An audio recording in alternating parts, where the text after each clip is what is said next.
своята мъка и обичах там. Стените тихо шепнат, пак си сам. Това е моята къща, върна се у нас. А как сега ми липсва онзи топъл глас, който се викаше по мен като дете. Нямам с кого да тръгна, няма никъде.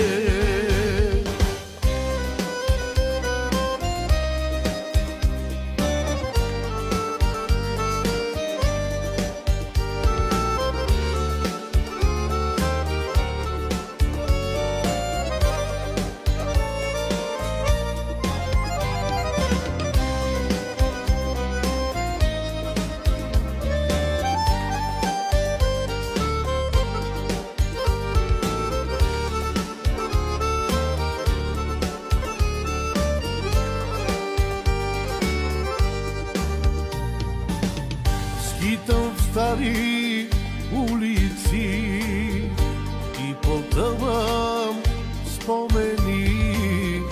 Там баща ми ме поглежда и към детството повежда. Мама ме посреща с хляб, после ме целува пак и ме гледа в очите, да потърси там сълзите. Това е моята къща, аз живял съм тук. Опитвах да забравя, но не стана друг.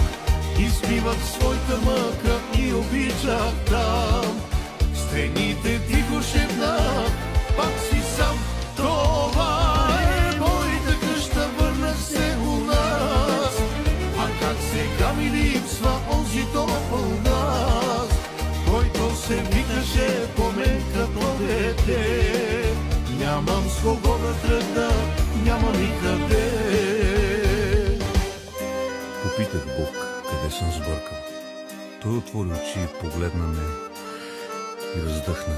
После тихо каза: трябваше да казваш обичам те всеки ден, да не приемаш любовта за даденост, да прощаваш болките, защото един ден всичко това ужасно ще ти липсва. След това Бог отново ме погледна, затвори очи и замълча. Това е моята къща, аз живял съм тук. Опитвах да забравя, но не стана друг. Изпивах своята мъка и обичах там. Стените тихо шепнат, пак си сам. Това е моята къща, върна се у нас. А как сега ми липсва онзи топъл глас, който се викаше по мен като дете. Нямам с кого да тръгна, няма никъде.